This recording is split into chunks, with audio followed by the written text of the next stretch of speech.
Hello, I'm Janet Morana, Executive Director of Priests for Life. Welcome to the program, and I'm so honored today. I have a dear friend with me here, Sister in the Lord, Dr. Alveda King. Hi, Janet. Hi, welcome to the program. I'm so glad to join you again. I know. I really am. And of course, you've been involved with us for decades, working so hard to bring the message of life to the Black community, right? I mean, to say to them, come on. Planned Parenthood is targeting the Black community. Yeah. And you're here you're like sounding the alarm, right? Absolutely. And sometimes it seems like it was only yesterday that we started this journey. And then sometimes it feels like decades. And so I met you right at the turn of the century. Father Frank First up in New York, 1999. Right. And he says, well, you need to talk to Janet and you need to talk to Teresa and Georgette.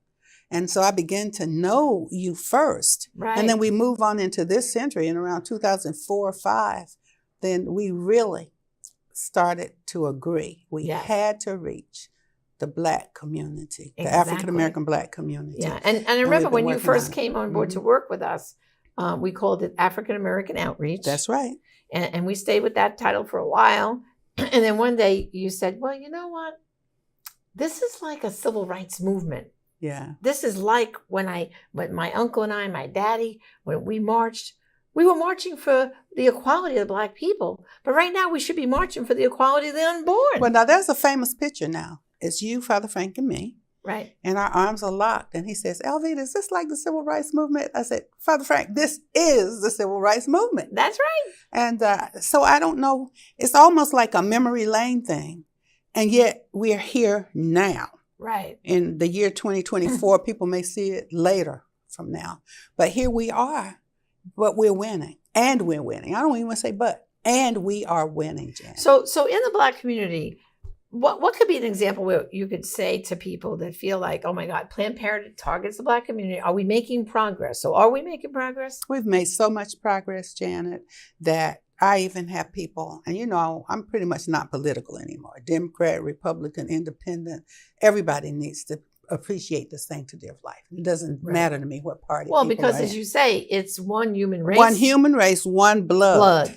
However, I mean, right now, if we cut ourselves, we both would bleed the same color. It's going to be the same. Sure is. And we didn't even have on the same color clothes, too, by the way. Isn't that something?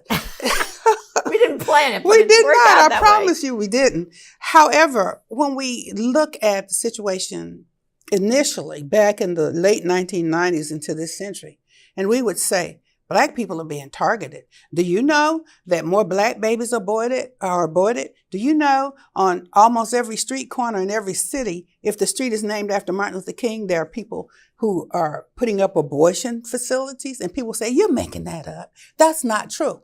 But today, people are beginning to realize in every community, including the Black community or African American community, there's a debate. Are you Black? Are you African American?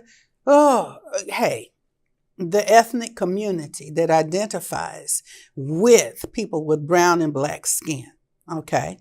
You've got the Latinos, you've got the African Americans, the Caucasians, the Native American Indians, and the Asians. So when we begin to get those real statistics, and we did that, Silent No More Awareness did that. Right. Rachel's Vineyard did that. Priests for Life, African American Outreach did that. Right. We formed what's called the National Black Pro-Life Coalition during those years. And we raised up so many Black leaders that were out there.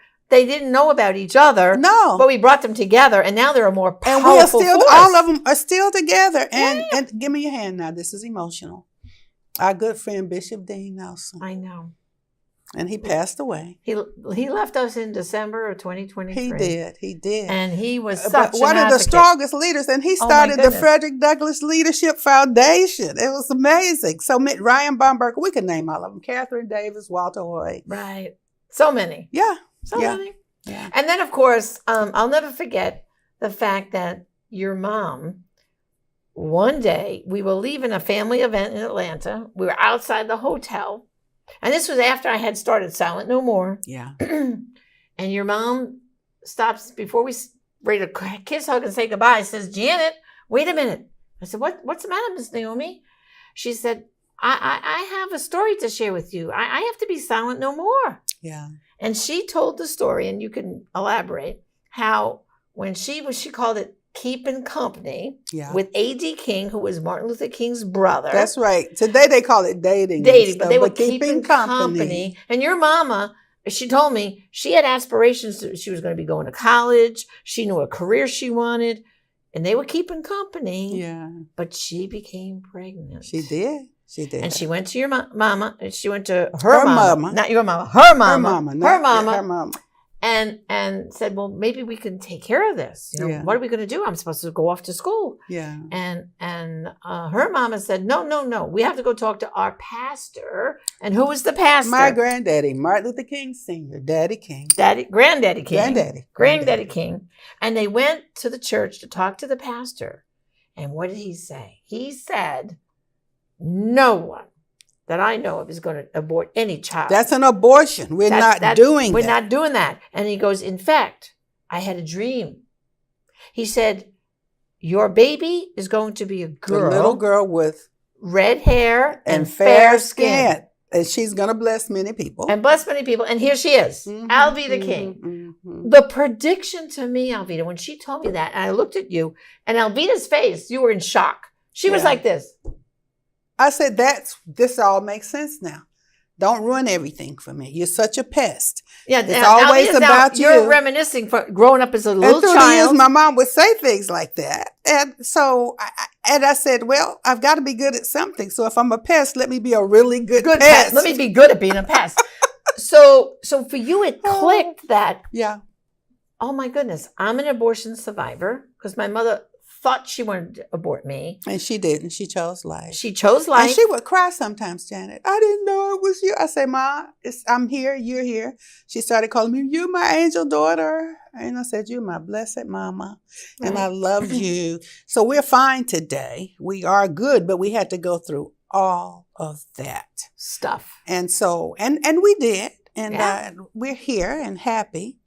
Yeah. I mean, your mom's now 92. God bless her. 92 is fabulous. And still fabulous. Still fabulous. She tells this It's evergreen because it's in the files at Priest for Life. We had her on video. It's evergreen. On one of our programs. There's a whole. She's telling the testimony. And I remember then after a few more months, every time there was this woman's luncheon and stuff, she started speaking local in Atlanta. She actually did. And she said, "I have a testimony now."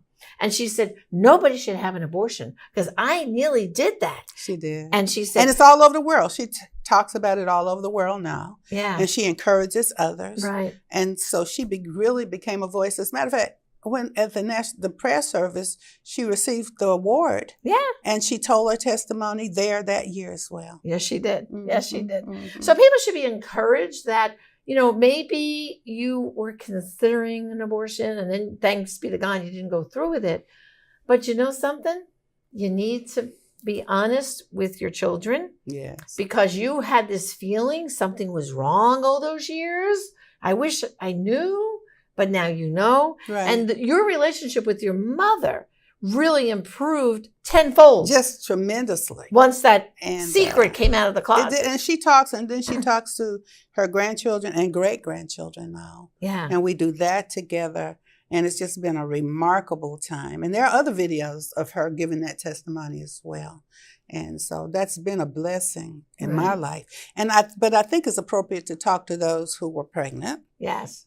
And made the decision to abort, which included me. I had the 2 abortions and a miscarriage because of the damage done to my body by the abortions. Right. And by the way, abortion, the act of abortion, whether it's the pills that you take and all of that.